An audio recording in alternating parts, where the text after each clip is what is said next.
Good morning and welcome to Jasiri. We're excited to have you join us today. More than anything, I am super excited about the Super Eagles' victory over Bafana. They say it's the females that's Bafana of South Africa. Ladies and gentlemen, welcome to the show. Who has that excitement? And none of us are wearing green. I looked at my wardrobe and I'm like, I've done my green for this. I'm wearing green. No, that doesn't count. No.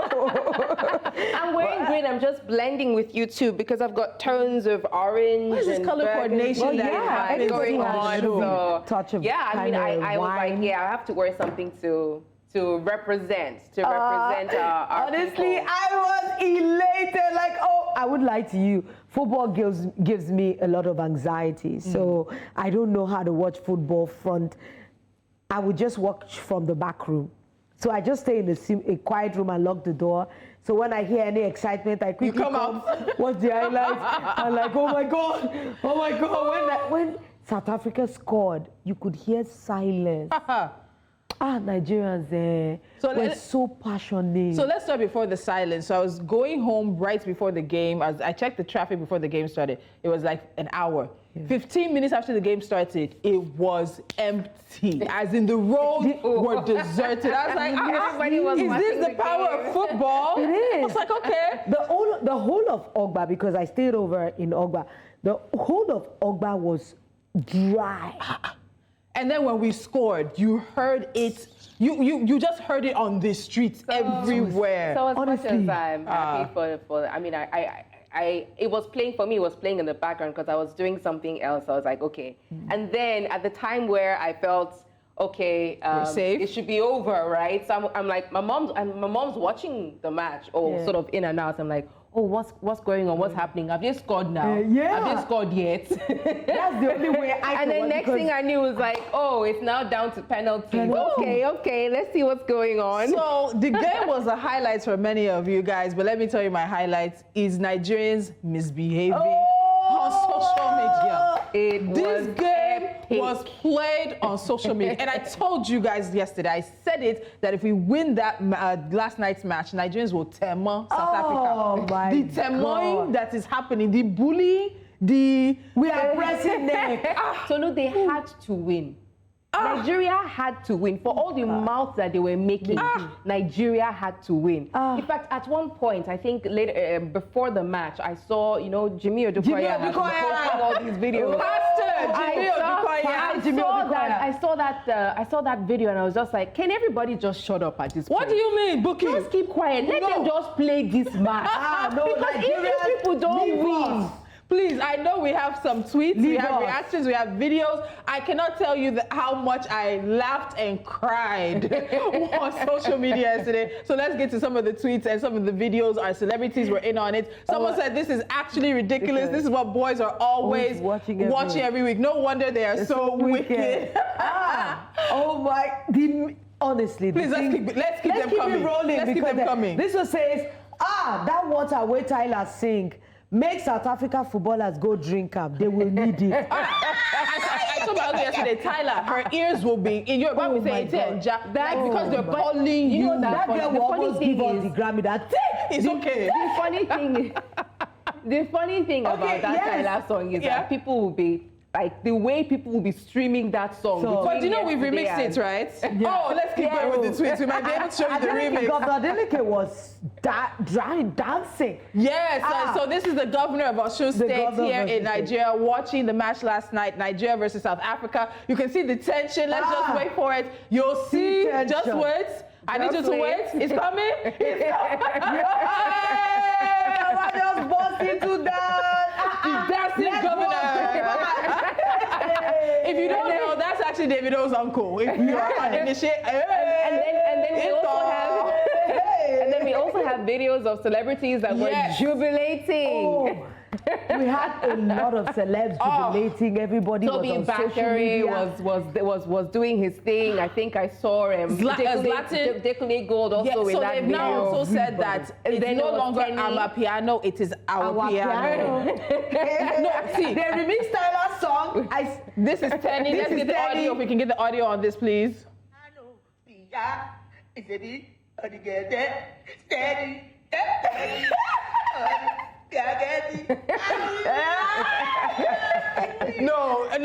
Jasiri, I said that you cannot, let's be honest, you cannot shame the shameless. What is it that you want to use to insult Nigerians? We've used it to insult ourselves. Everything. We don't have electricity. Yes. We don't have good roads. Yes. They call us the Generator Republic. It's okay. Did you guys see the Caucasian?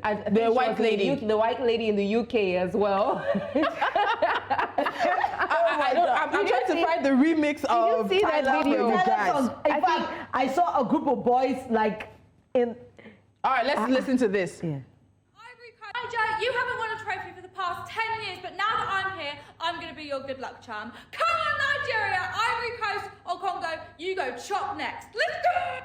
So Nigeria has razzed the world. Have you not found out that even when white people try to talk Nigeria, they are really trying to talk like we are a cultural phenomenon and a cultural force that cannot be ignored. Yeah. And I just wish our politics would catch up. So let me give you the remix. I'm not singing this song because I don't want you to turn off your TVs. Yeah. So we changed Tyler's song last night. It was an ode. It was an ode to South Africa. And it says, we made you sweat, made you falter, made you lose your breath, made you cry water. Nigerians, why? We are shameless. But I kept saying that Nigerians in South Africa should please rejoice with caution. Yeah. Because, you know, South Africans are easily triggered. And we don't want any xenophobia attacks to happen. Yeah. We don't want you pointing your fingers in South Africans' face. So please give them quiet.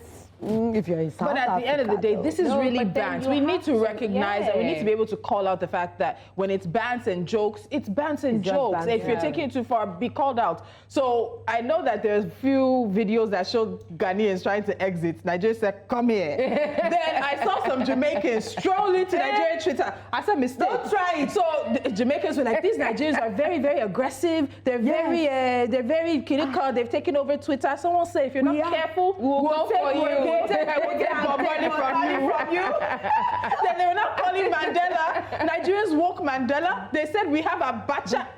I cannot tell you enough. If you have time and you need a break and you need to laugh, please head to social media, Twitter in particular, and just see the reactions from AFCON. And let me tell you, if we win on Sunday, I'm watching the continent cannot contain us. Honestly, I'm watching it on water. It's going to be a party. And I think it definitely has to be a game that is watched with friends and enjoyment, somewhere that you can, because all the videos from all the matches, all the viewing centers per se, it was madness. Everyone was madness. All right, you can see that the excitement is in the air. We're super excited and I'm still laughing. I'm super eager.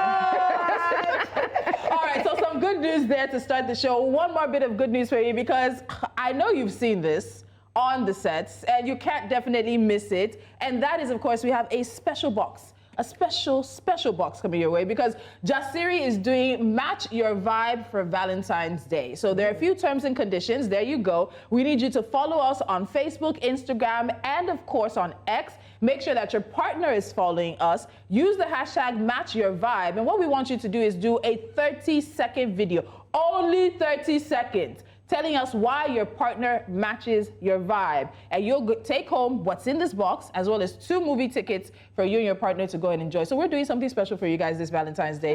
So we hope that you will find people who match your vibe. Nice. But could you match my vibe? Well, we're matching our vibes on this table. Is this what I'm talking about? This is not what I'm talking about. Please. It's not you already have a partner that matches your vibe. No. Mr. B matches my vibe so much. Let's not go there.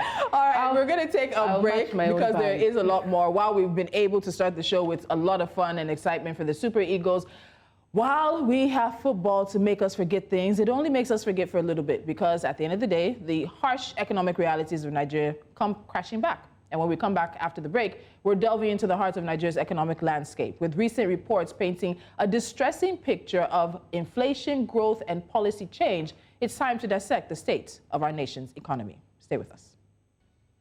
Welcome back to Jasiri. Remember, we're streaming live on social media across all our platforms. So if you're on the move and you can't watch us on DSTV 422 or StarTimes 274, you can still be a part of the conversation on X, Facebook, and Instagram. Make sure you use the hashtag Jasiri so that we know that you're watching and listening. Now, our focus today is addressing Nigeria's rising cost of living. Before we delve into the nitty-gritty, in the past few days, there have been 3 protests against the rising cost of living and the harsh economic situation Nigerians find themselves facing. Minna and Suleja in Niger State, as well as in Kano State, were the sites of these protests. In December 2023, inflation reached a 27-year high, triggered by the rising cost of food items, a side effect of the increase in fuel prices, which followed the removal of fuel subsidy. Indeed, today's discussion isn't just about numbers and forecasts. It's about the livelihoods of millions of Nigerians. And there are people behind the figures on inflation and food inflation that we hear. There are families struggling to feed and make ends meet. With conflicting reports and recent developments, it's crucial to understand the true state of our economy. So joining us now to delve into this conversation is Dr. Muda Yusuf, CEO of the Center for the Promotion of Private Enterprise. Dr. Yusuf, welcome to the show. Thank you very much. My pleasure to be here. Yes. Thank you so much, Ruja. We won't say why he did not watch the match because we asked him. But we're happy. We're all very happy. But then we now come back. We crash back to reality when we look at the situation that Nigeria is facing now. And we have insecurity and rising inflation. But despite all of this, we're hearing from members of the government that all is well. So let me quote the Minister of Finance and Coordinating Minister of the Economy, Wale Edun, who was speaking in front of the National Assembly. And he said that the country is in a better place economically than it was in May 29, 2023. Edun said the country was on a road to disaster before President Tinubu came into office, but agreed that there has been a rise in the cost of living. And then at a different place, you also had the Minister of Information and National Orientation, Mohammed Idris, who said that he is assuring Nigerians that there is progress. He remains steadfast in assuring Nigerians about this progress. How do you reconcile this optimism, these optimistic statements that we hear from members of the government with the economic challenges, with the harsh realities that many Nigerians, millions of families across the country are facing? Well, thank you very much for having me. It depends on the indicators that you are looking at. There are things that you call some macroeconomic indicators that shows how healthy the economy is or the progress that is being made looking at the major economic fundamentals. Because what you see on the surface may not necessarily reflect what is happening beneath. The economic fundamentals are the kind of foundation that you can build what you can call a superstructure as far as, getting things going, is concerned.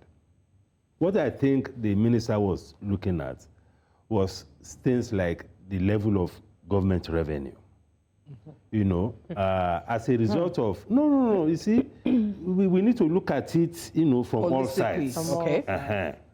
No, so from the point of view of the revenue, because before now, the government revenue was extremely low. That was why we were having very high fiscal deficits. That was why we were having a situation where the central bank was printing money almost to a very reckless extreme. Now, because of some of the reforms that have taken place, the outlook for fiscal deficit is looking much better now. The printing of money or the borrowing from the central bank has reduced drastically. Government revenue has improved significantly. So when you look at such fundamentals, you could say that we are better off than where we are. Okay. But again, coming to your point, because you are coming from the perspective of the ordinary citizens. Exactly. Yes. Because what the citizens want to see is that you go to the market, the price of rice is cheaper. And it's stable. And stable. The price of bread, the cost of transportation, cost of medication, those are the things that matter as far as the ordinary citizens are concerned. So what I think is missing now, which is also a bit slow in coming, is to connect these fundamentals to this quality of life. That is what is missing. And that is what I think the government needs to do a lot more of. The reforms are good, but the social consequences of the reforms are very, very severe. Very high, yeah. Very high. You know, So that is what I think we need to. Sir, you know, if you look at the reports that the CBN governors, you know, have been putting out, it indicates a projected decrease in Nigeria's inflation from about 21% in 2024. What measures are needed to make, you know, this a more realistic dream? Because if they said it's decreasing, we've heard all-time high at 27%. But now they're telling us in 2024 it's going to be decreasing by 21%. But given the inflationary pressures to the country is witnessing at this particular time, and the time it will take for things to change, you know, the CBN governor is selling something. And I want to believe he's selling hope. Is this just something that is just selling to make our minds calm down? Or there's a proper strategy that they are imploring truly? Or is just talking just to ease the stress of Nigerians from feeling the effect of the inflation? They have a strategy. But the issue is that the citizens are running out of patience. Extremely. Extremely. They have a strategy, Kano. and that is the reality. But the point is that when the situation had gotten so bad, because what the CBN and some of the economic players are doing is like trying to correct, actually it is correcting some major distortions that you have had in the past. Because we have had a situation where our reserves have been practically completely depleted. Yes. And you need reserve to support your currency. Under the last administration, quite a number of commitments have been made even against the reserves. It's like you are expecting an income and you have borrowed so much money. Against the income that didn't against the income. That's not even guaranteed to come the amount you're expecting. You know what it is, even with staff. Yeah. When you have borrowed money from cooperative, borrowed money from the bank, by the time the salary is coming, It's gone. It's gone. So the same thing is happening. So there is so much hole. So it's like somebody who is already at the bottom of the valley, trying to climb out before now climbing to the top of the mountain. Wow. It's a very long journey. But the citizens don't have that patience because you can only govern the living.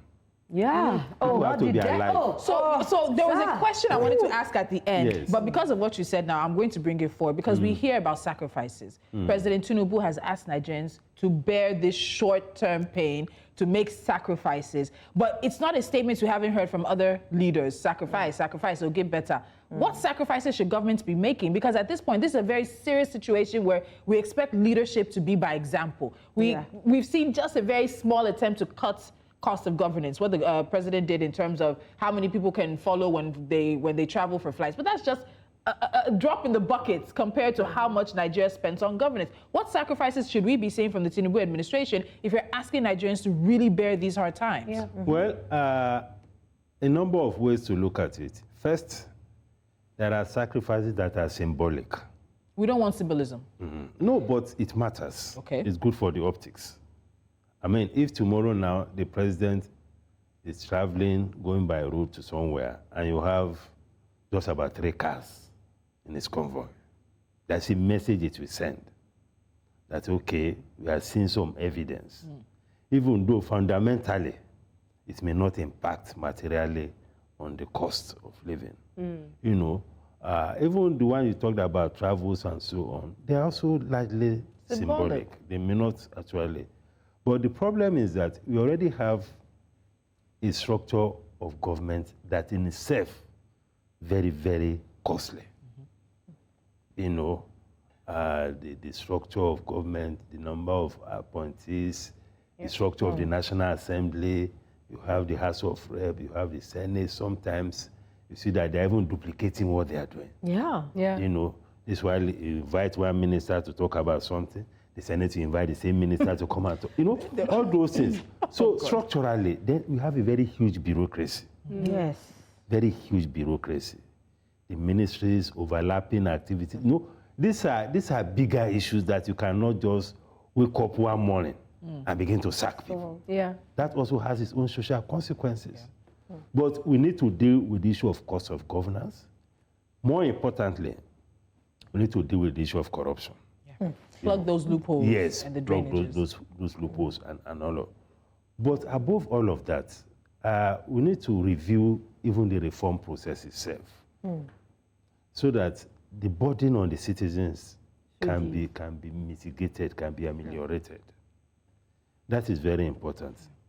Now, only recently, the central bank reviewed what you call the benchmark rate for clearing of cargo at the ports, or for computation of import duty.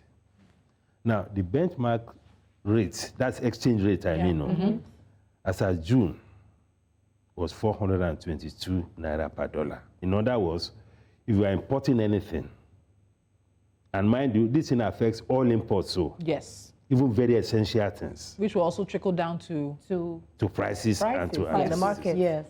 So at the start of this, as of June, the exchange rate for the computation was 422 naira to the dollar. Yeah. So if you import anything, after battling with the problem of FX and all of those, to bring in those things, now you have to clear the cargo. It was 422. Today it's 1,413. Where do you start from? How do you reconcile that from? How many? That is one thing that I think the government can easily take off. Because it has nothing to do with the reform per se. It has nothing to do whether it has the risk of causing any distortions in the economy or giving subsidy to the wrong people. This is about something that is economy-wide, that affects everybody.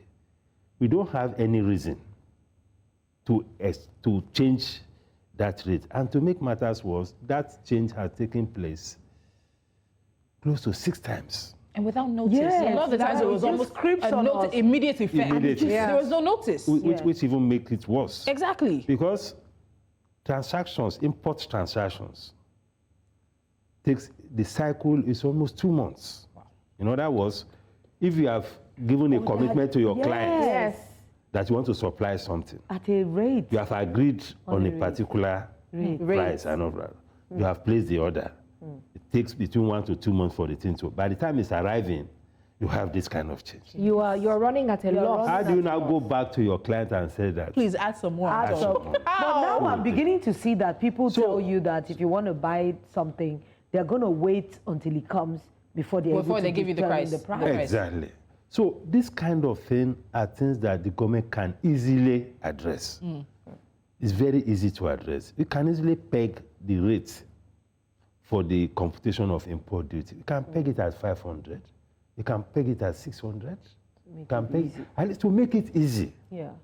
Because when citizens begin to see that kind of move, at least they will feel a sense that yes, you're with us. The government is doing something. So I don't. I'm not sure whether to stay with CBN or to. No, you have to ask this question. Mr. Bruce, but let me stay with CBN for a bit because during his appearance before the Senate on Monday, the CBN governor was speaking on the battle to stabilize the exchange rate and amid the dollar shortage, because we know that is part of this is like the biggest, one of the biggest things affecting us now, affecting the naira. And he said that the medical tourism and the growing number of Nigerians studying abroad are 2 major factors contributing to the devaluation of the naira. He noted that Nigerians have spent over $40 billion, which is about 98 billion naira, to access education and healthcare abroad between 2010 and 2020. Now, of course, this comment sparked various reactions. So I want to ask, in your opinion, why is it so difficult for us to sort out this naira issue? Now, the exchange rate is a price. I don't want to sound technical because I see the way you are looking. No, it's a price. And any price is determined by supply and demand. Yeah. Now, if on the supply side, which is one of the biggest problems we have, we are not able to generate enough foreign exchange to supply the market, the exchange rate will weaken. Yeah. I mean, we have had conversations on your business. on business section about this. Exactly. The exchange rate will depreciate. I mean, look at what has happened to our oil and gas sector over the years. Look at how many investors we have lost. In that sector. Yeah, divestment. Practically all the major oil companies, IOCs, IOCs, they have left. They've left. Because over the years, we were so negligent. They were complaining about bad policies, we didn't attend to it. They were complaining about insecurity, we didn't attend to it. Double taxation. Now they had to leave. Bureaucracy, corruption. Yeah. They struggled, but at the end they had to leave. Yeah. That affected our capacities to produce. Now our indigenous players have tried to step in.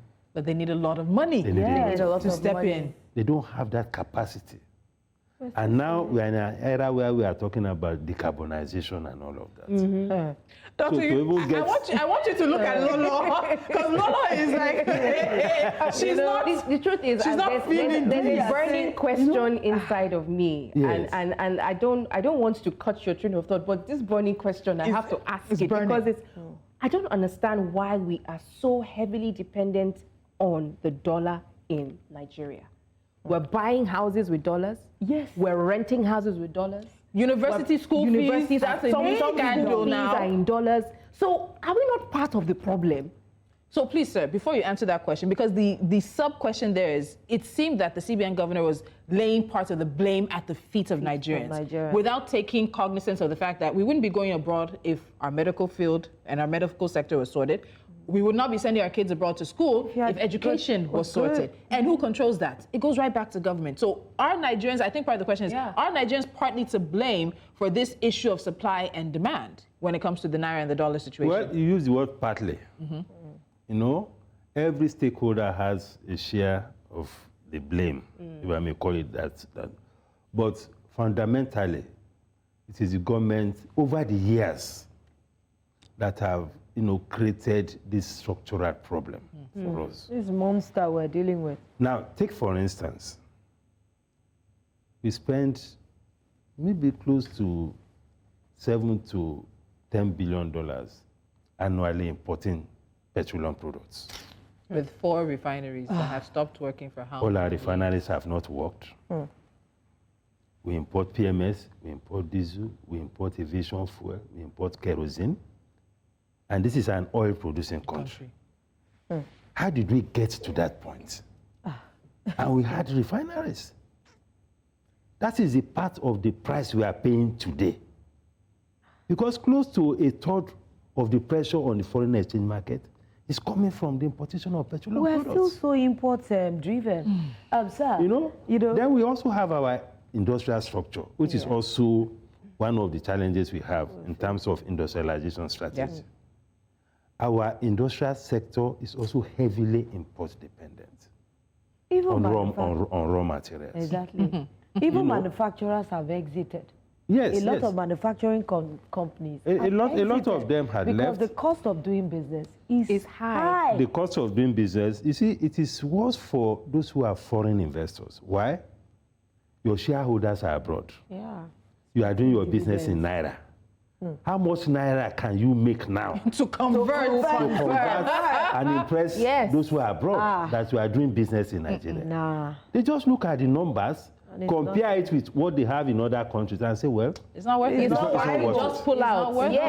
And then when they pull out of the economy, they pull out of the country, that's how many jobs? How many jobs? Less of whatever product it is as well. Exactly. We have a lot of questions that I wish our time would just permit us. But let's even say that we're looking at the wheel of justice.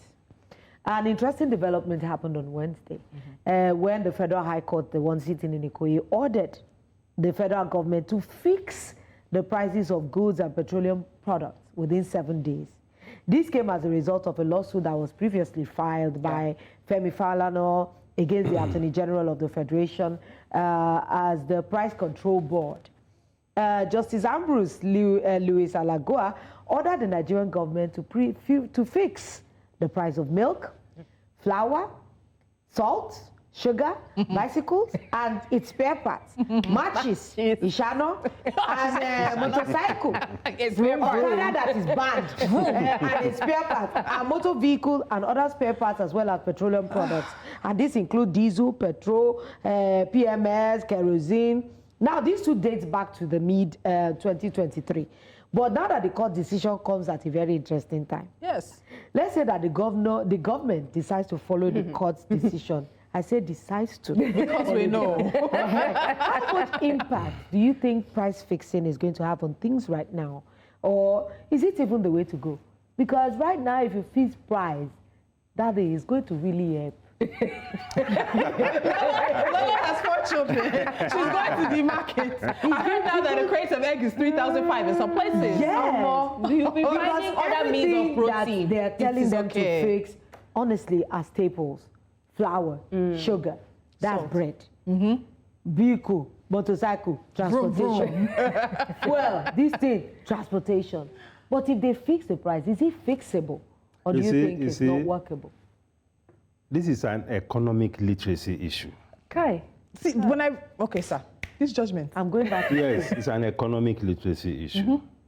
And I think it would be nice, maybe in the law school, that we get the lawyers at least to take some elementary economics. Oh, okay. No, he's talking to your people. It's true. So that when they have to,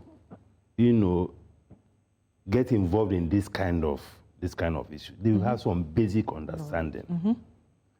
Because this judgment, in fact, when I first heard it, I thought it was fake news. They cannot be true.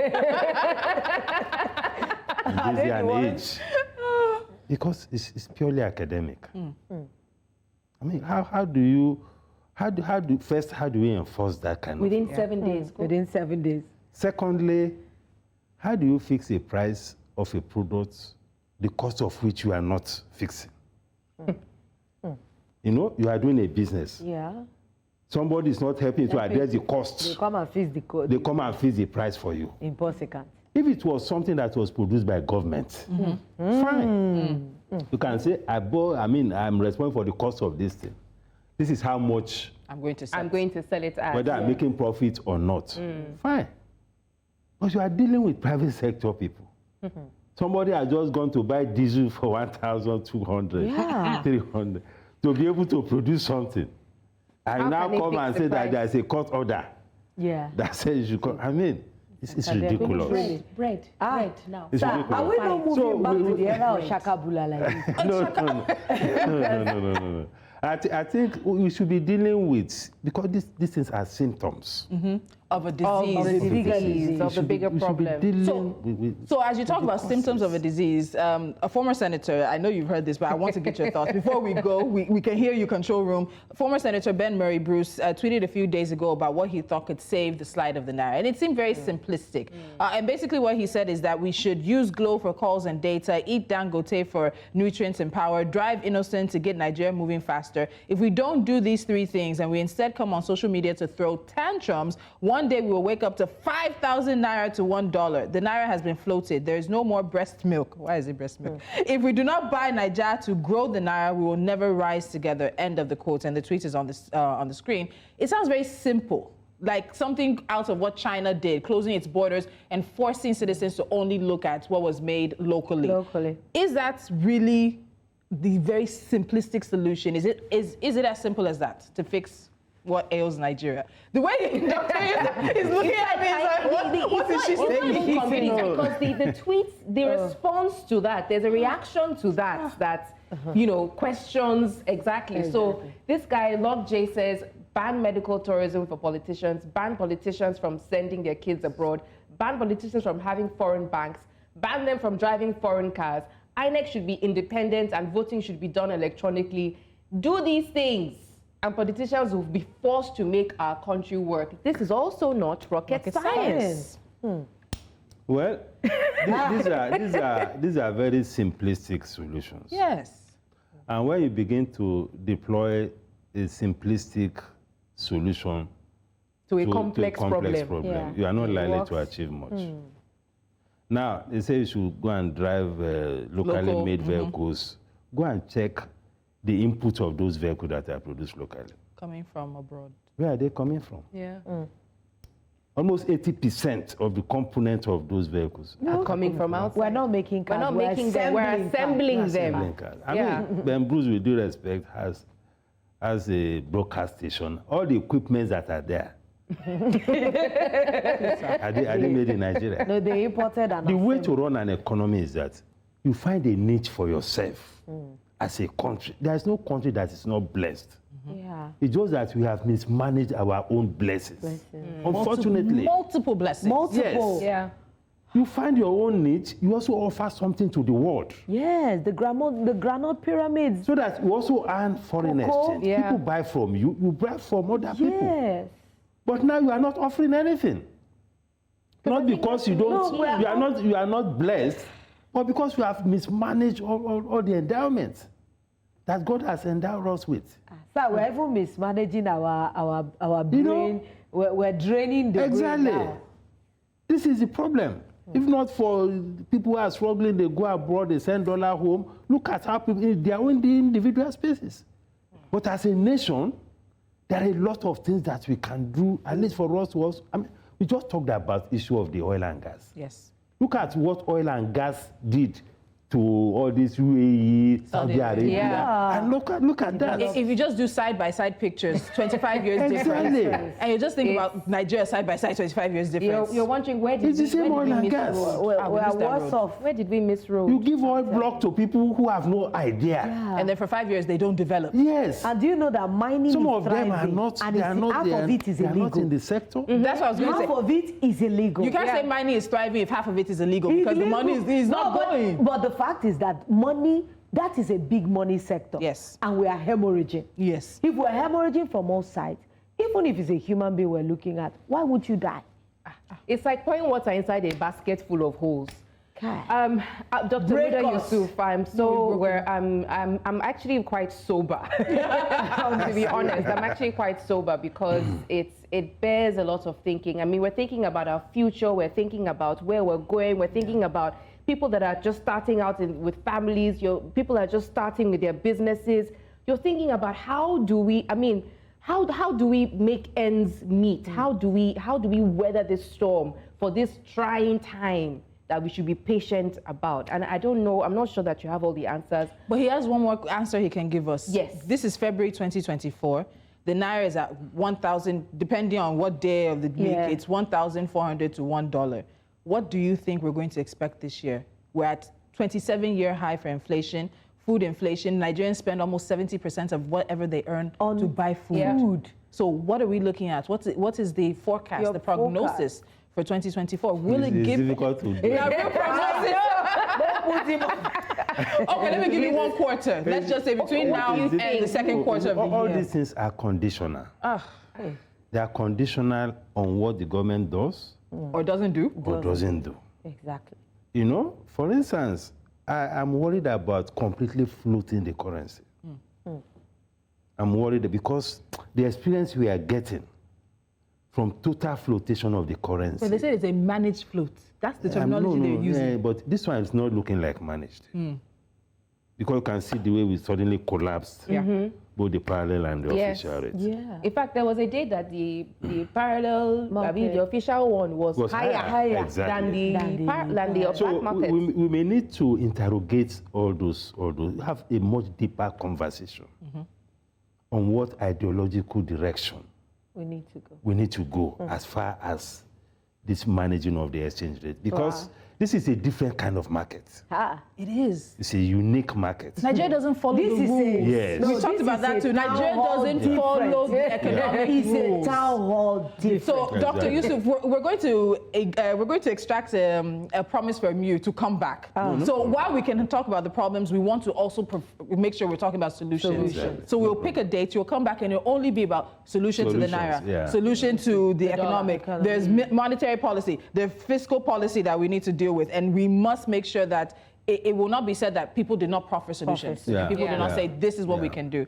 Dr. Muda Yusuf, it's been an absolutely fantastic conversation. Thank you. We look forward to having you back. I feel enriched. And I think he enjoyed himself. I did. Yes. Yes. I did. Even though he gave And it's great to meet you physically too. All right, Dr. Muda Yusuf, Chief Executive Officer of the Center for Promotion of Private Enterprise, has been our guest, and he's going to come back as we make sure we look at solutions, but we'll continue the show after the break, so do stick around. Welcome back to Jasiri. If you have not joined us, you are missing a whole lot.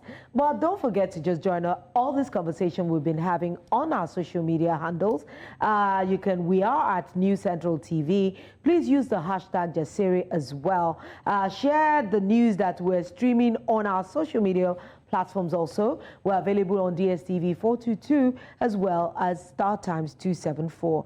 And it's a very interesting time because it's about to get hot. It's time for Hot Topics. Hot Topics. But it can't be hotter than the conversation we're just having. No. So we're still staying with the state of the economy because, after the match, reality came crashing down. Yes. In fact, I saw some tweets that, somebody said, I think it was a guy called Kingsley Okechukwu, I don't know if they have it, but he said, match has ended, let's go back to the hardship era. How much is a cup of gari in your area? Yeah. It's ridiculous. It is. I saw a video, I don't know if you all saw it. The guy came to buy rice. Oh, and we have the video. He was crying. Yes. We're going to get to, I think we should just go ahead. Let's get the video ready because it was disheartening to watch. Yes. All right. Oh, thank you. Sound, please.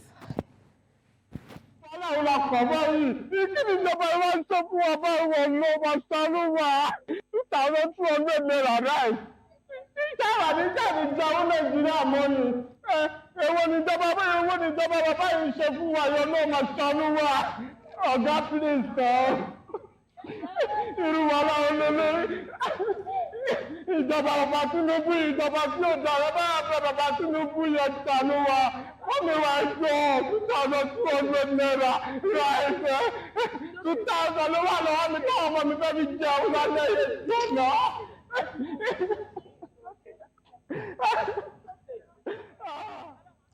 I didn't even know that we got this video. It was so hard to watch him. This is a grown man that probably went to the market for something to feed his family. Yeah, he said he was. And this is Tolu was saying the last time she went shopping, she was looking for the things she bought. I was looking for the things I bought. I was like, what did I buy? It's hard. These days, I just close my eye. I just give my card and say, Father God, thank you that at least I can pay. Into your hands, I commit my wallet. Because, my children. He was saying in Yoruba that the government of Tinubu should please help us, should please have mercy on us, that he just came to buy food for his family. The marketer or the trader was telling him that it's 1,002. So apparently he had budgeted 1,000 naira. You can see the woman who came to give him money. And I feel bad for us seeing that. Yeah. But then also we all need to realize the reality of what is going on. Yeah. Things are hard. When Dr. Muda Yusuf was shaking, let me tell you, because again, you always say something. English doesn't always capture it. Yes. Honestly. Jamilara. Oh, Jamilara. Like my body was rejecting what I'm hearing about an economy for 200 million plus people. So look, every day now, I won't even lie. I can't afford to run my generator all night. Because there's no light. I don't remember the last time I did that. And we have to stagger everything. In fact, the last holiday that the children came, we had to together share spaghetti and tin tomato for meals so that they can know. And I make sure they buy it them. So they say, Mommy, they know what the reality is. 3,000 naira. I will hear my children say, Nimi, we'll share eggs for toast though. We can't use one. The reality is it hits you. It hits you right there. I mean, we can take some other reactions. Some guy, Kelvin Odans, I think is at Odans, said, every single day Nigerians are asked to make sacrifices. Fuel subsidy is gone, education subsidy is gone, electricity subsidy is gone. Unprecedented economic hardship is what we're facing. But what sacrifices do our leaders make? Buy more cars, fund more trips, buy a yacht, and party. But here is also where the conversation, takes a bit of a turn. Another ex-user, Arewa Connect, says, if care is not taken, there will be hunger, civil war. The DSS should advise the government to do something about this hardship. I think, we talk a lot about the fact that we are sitting on a keg of gunpowder, and Nigeria is always at the very edge of it. There is just one more tweet we want to take, and that's from Aminu Yaro, also on X. And Aminu said the fuel subsidy removal, promised salary review, student loans, and other palliatives to help reduce the pain of the economic hardship, but nothing was done till today. There's no poor man in this government's agenda. And with the protests, one thing you learn from Nigerians is once somebody does it, somebody else will do it. Two protests in Niger State in 1 week, a protest in Kano in 1 week. Some might say they're surprised it's starting from the places where the protests are starting, but those protests, there are signs of what is to come. And it's only going to just trickle down. But trust me, when people are hungry, Tolu, they are angry. There are many things that Nigerians have taken. Hungry. They are angry. We know individually how we act when you have not had food. Imagine when you're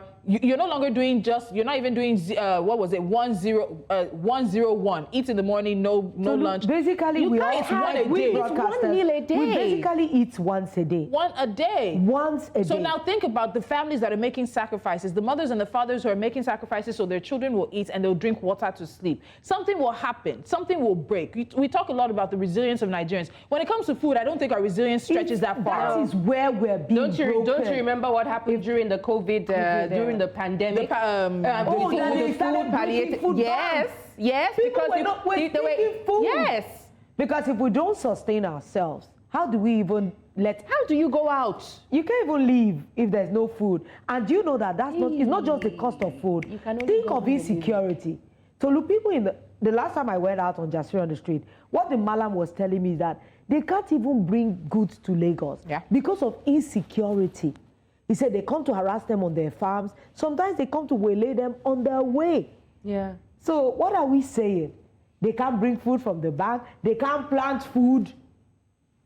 There's a looming crisis. They harvest the food and they're bringing it. They're stopped by all manner of government agencies. And we're seeing sometimes 25, 30 receipts all the way just to bring. By the time it's getting to places like Lagos, either it's spoiled or the price has increased because, of course, they want to try and recoup what are we talking about? I don't know. At the end of the day, the thing that is happening, you said yesterday, Lola said, was it on Tuesday, things they occur. It's not a threat to the government, but government needs to read the room. The Tinubu administration needs to read the room. And what the room, that is Nigerians, what they're telling the Tinubu administration right now is, you handle this now, or we will handle it. Or we will handle it. We will handle it. Yeah. We will try to handle it. And it's not a situation anybody wants. I'm still having goosebumps. That man broke I saw it. I didn't even know we had the video. I literally cried. That's a grown man. Do you know what it means to lose your humanity? Yeah. See the women coming. But Nigerians are such empathic people. Yeah. I'm sure he'll leave that market with food enough for his family.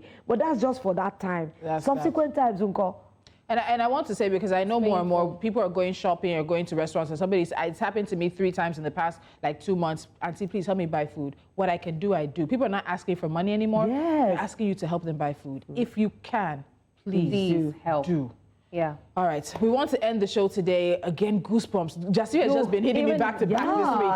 It's been very difficult, but it is what it is, because as much as we're going to bring you great, big, and fun conversations, we must, of course, bring you the reality of what's happening with many Nigerians across the country. And then, of course, remind you about Match Your Vibe. Head to our social media platforms on Instagram, Facebook, and X. Use the hashtag #MatchYourVibe, a 30-second video with you and your partner telling us why and how they match your vibe. You can get away with this gorgeous. We have some great goodies inside this box, specially put together. We're going to have 3 winners and, of course, 2 movie tickets, courtesy of our partners as well. So please head to our social media platforms and take part in that. I have to go because they're actually going to kick us out. Have a good day. We're back tomorrow. Hot Topic Special. Hot Topic Special. We have a guest. Friday. You don't want to miss it. That's all I can tell you. Have a good one. Bye-bye.